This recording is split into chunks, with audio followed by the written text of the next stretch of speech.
நாரதர் சொல்றாரு, உங்களை இந்த பூமியில மனிதர்கள் வழிபட்டு கொண்டிருக்கிறாங்க.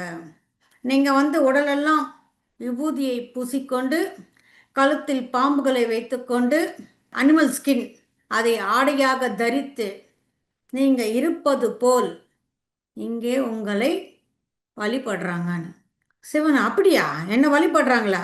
பார்த்தீங்களா மை டியர் ஃப்ரெண்ட்ஸ், நாம் இங்கே செய்யும் இந்த பூஜைகள் ஆகட்டும், வழிபாடுகள் ஆகட்டும், அவை அனைத்தும் அந்த கடவுள்களுக்கே தெரியாது நம்ம செய்கிறோம்னு.